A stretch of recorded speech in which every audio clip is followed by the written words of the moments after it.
Ajeng, sayang, jangan berpikiran seperti itu. Aku tidak pernah membencimu. Kekasihku adalah sesosok hantu kuyang.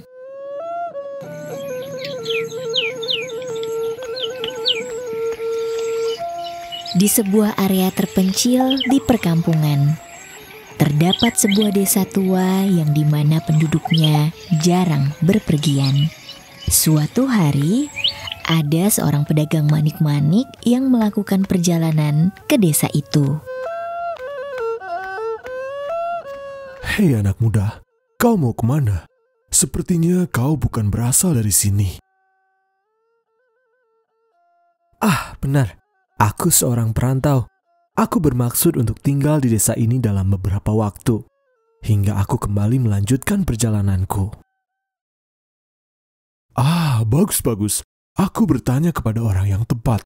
Beruntung sekali kau anak muda. Kau boleh istirahat di rumahku, karena hari juga sudah mulai larut. Jika kau terus berjalan, kau tidak akan bertemu siapapun. Ah, benarkah? Terima kasih banyak. Lalu, Rama mengikuti kepala desa untuk segera masuk ke rumahnya. Ajeng, siapkan kamar untuk pemuda ini, agar dia bisa beristirahat. Ya, Paman. Kepala desa memperhatikan Rama yang saat itu hendak menatap Ajeng. Lalu dia berkata, Itu Ajeng, keponakanku. Setelah kepergian ibunya di bulan lalu, dia menjadi pendiam, juga jarang pergi keluar. Tapi, jika kau butuh bantuan apapun, kau bisa bertanya padanya.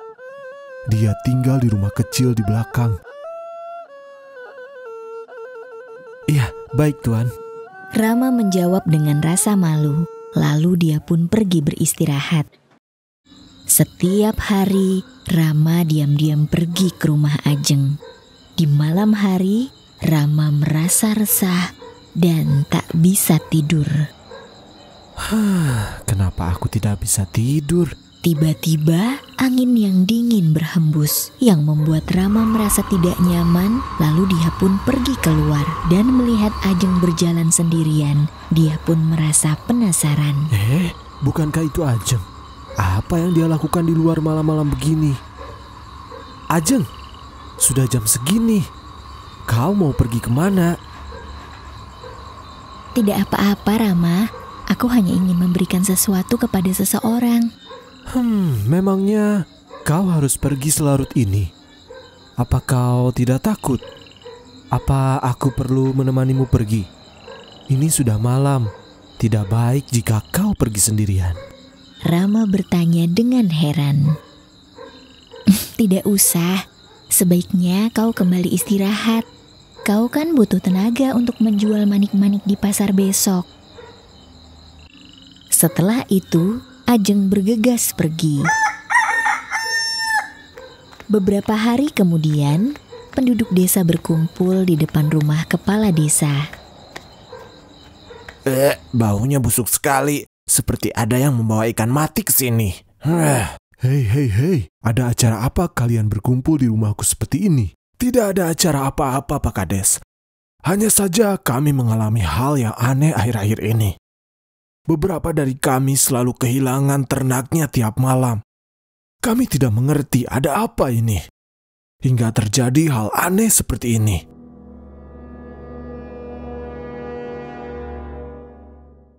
Iya benar, pagi ini kerbauku juga mati, Pak Kades. Ususnya berserakan, mengerikan sekali.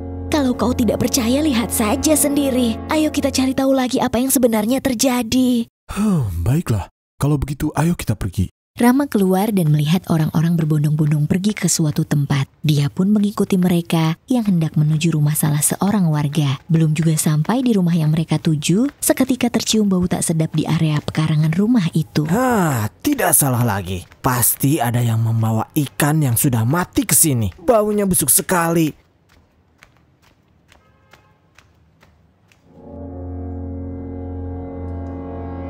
Lihat Pak Kades. Desa kita seperti sedang terkena kutukan. Kami tidak bisa hidup tenang.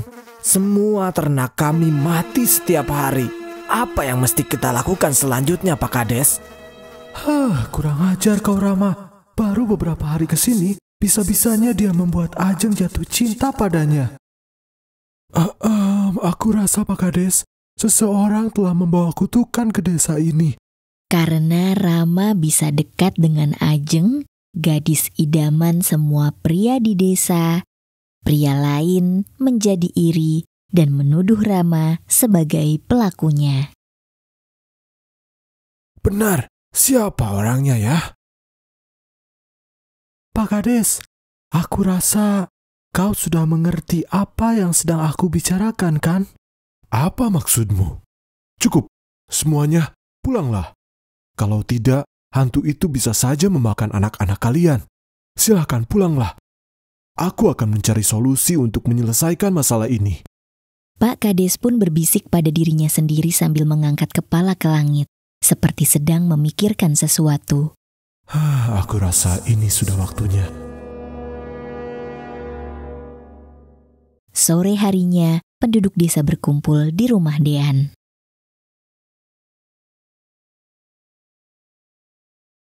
Menurutku, kalau kita hanya menunggu Pak Kades sampai dia menemukan solusinya, maka kita semua akan mati. Hampir semua hewan peliharaan kita sudah mati. Benar kan?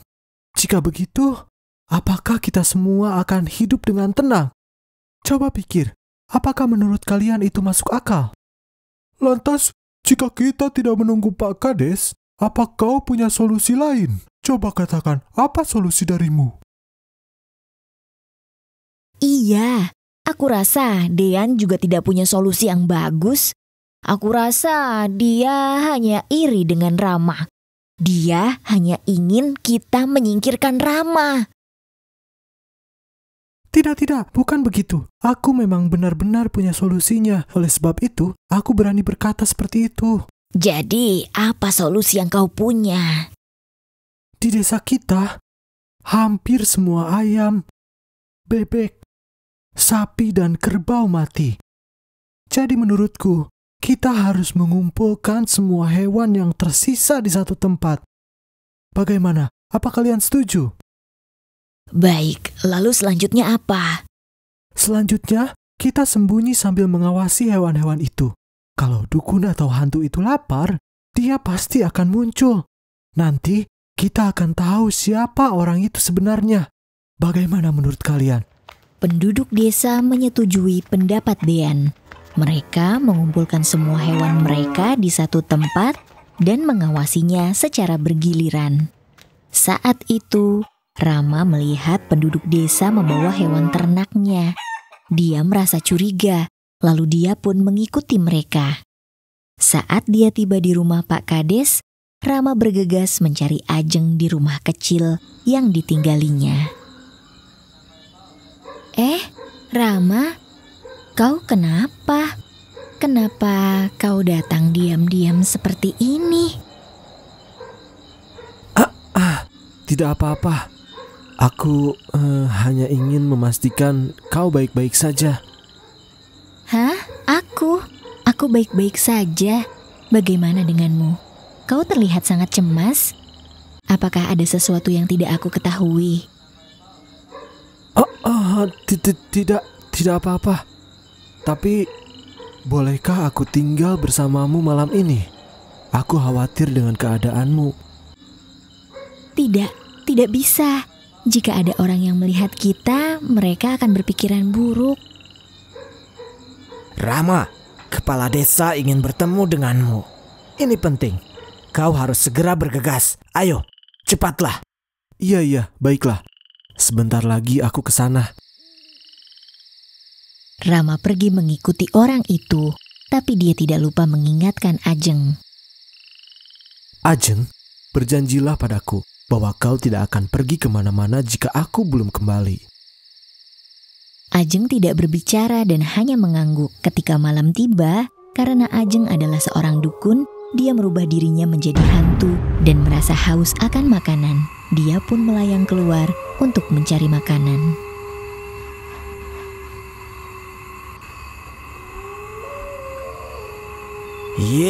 Sepertinya kita sudah dibodohi oleh Dean. Ini sudah larut malam dan belum terjadi apa-apa. Aku rasa juga begitu. Kita sudah menunggu lama di sini. Dan semua nyamuk ini menggigitku secara agresif. Sial. Sementara di hutan, kok malam ini aneh sekali, terasa sepi, dan tidak ada yang bisa kumakan. Bahkan seekor ulat pun tidak ada.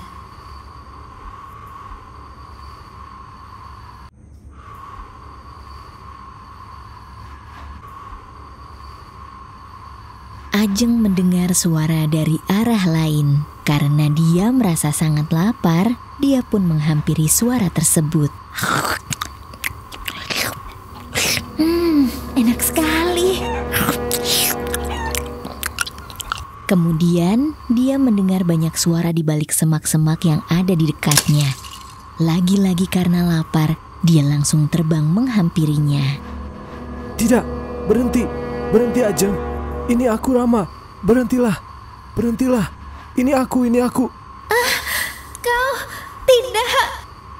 Setelah dia tahu bahwa itu Rama, dia langsung bergegas pulang ke rumahnya. Rama pun mengikutinya hingga kepala Ajeng kembali menyatu dengan tubuhnya.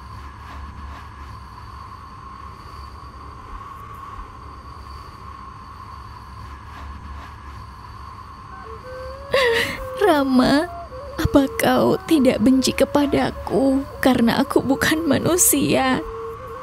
Ajeng berbicara sambil menangis. Ajeng, jangan berpikir seperti itu. Aku tidak pernah membencimu.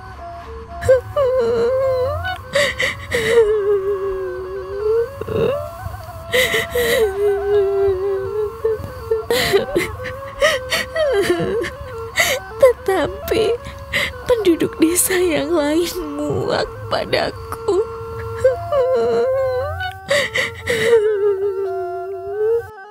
Jangan berpikir seperti itu.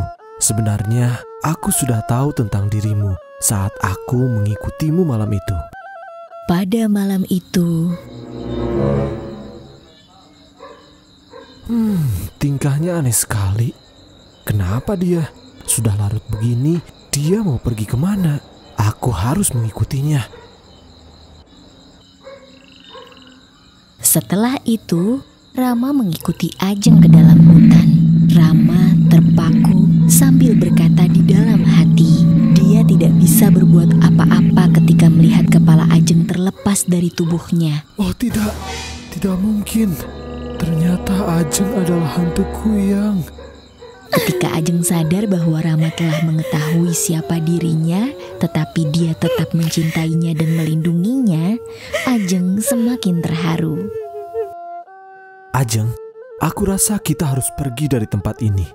Jika penduduk tahu bahwa kau adalah hantu kuyang, mereka pasti tidak akan tinggal diam. Lagi pula, aku rasa sekarang penduduk desa sedang tidur. Jadi, ini waktu yang tepat untuk kita pergi. Setelah itu, Rama lekas mengemasi barang-barangnya. Tidak, Rama. Aku tidak mau meninggalkan desa ini. Ajeng, dengarkan aku. Penduduk desa akan melakukan segala cara untuk menemukan siapa pelaku di balik hal yang terjadi. Jika mereka tahu bahwa pelakunya adalah kau, mereka pasti tidak akan mengampunimu.